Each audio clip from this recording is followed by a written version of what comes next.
Something I want to point out here is that the Ketiv Kore at the beginning of this verse, anta versus ant, is a matter of some significance. Both anta and ant are legitimate forms of the second person, masculine singular, independent pronoun for you. Anta and ant. So as John Cook observes, the form ant represents the spelling exclusively found in earlier Aramaic, so Old Aramaic and Imperial Aramaic, the Aramaic of Egypt. He says the Ketiv reflects the dominant spelling in the early Palestinian Aramaic texts. Now, if we have a look at the comprehensive Aramaic lexicon for a minute, you can see that there's some variation. The form anta is represented on the first highlighted line there, where it says Biblical Aramaic regularly has the Ketiv anta and the Kore ant. But up top, you can see that ant is attested. Sometimes the nun assimilates, and you'll see in Aramaic the form at in the second person masculine singular. And then if you go down below, you'll see additional variation. And this is to be expected because Aramaic is used in a variety of dialects over thousands of years. We expect this sort of development within a language.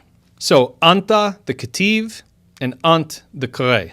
And you'll notice that the Kore form ant ends with the tav schwa suffix, as does utkeft, avadet, and yahavt.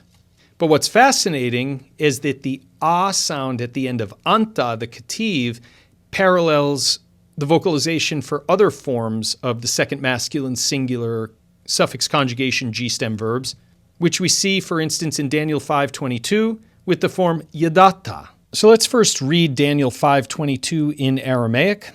There we see ve'ant. Now the Ketiv says ve'anta, but we're reading with the Kore. Ve'ant bre Belshazzar la hashpelt levach kol kavel di chol dana yadata. So ve'ant is the Kore, and you, we have the Ketiv, we have ve'anta as the Ketiv. Both legitimate second masculine singular forms of the pronoun, as we discussed in the previous video. But the Kore that the Masoretes read here is the form we're going to use, and that's the shorter apocryphated masculine singular form, ve'anta. And you, his son, Belshazzar, la hashpelet, you humbled not, you did not humble, you humbled not, levach, your heart. And the heart is really the mind. Kol kavel di, although, chol dena, all of this, yadata, you knew. So this is a second masculine singular suffix conjugation form in the G stem of the root yud dalet ayin.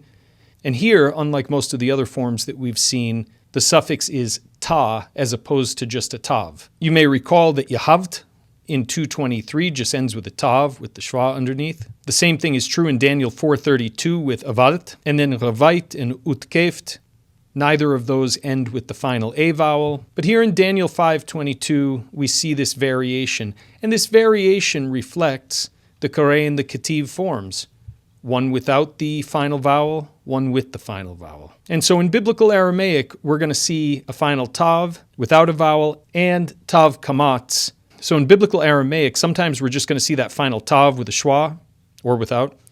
And then other times we're going to see the final tav with a kamatz vowel underneath. Both are legitimate forms. And this is just a witness to how language actually evolves. It's a slow, messy process. All right, now let's have a look at Daniel 2:31. We'll read the whole thing in Aramaic first. Anta malka chazeh havaita va'lu tzlem chad sagi tzalma diken rav v'zivei yatir kaim lukovlach v'reve d'chil. So starting at the top, we have anta. Here we have the longer form, anta, and you.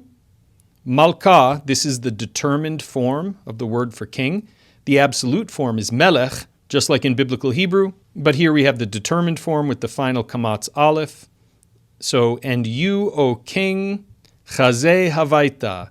Chazeh means seeing. This is a participle. We'll talk about that some other time. Seeing you were. Havaita is a second masculine singular, G-stem, suffix conjugation form of the root he vav yud or he vav he. It can be analyzed both ways. So, and this is a compound verb. You were seeing, or we could just say in English, you saw. This is a past progressive, but in English, unlike, say, in Spanish, we don't always use the past progressive. So you can translate, and you, O king, saw, or you, O king, were seeing were looking, but it is a past progressive, more akin to the Spanish imperfect than the preterite. And you, O king, were looking, va'alu, and behold, Slem chad, masculine singular noun, slem, chad,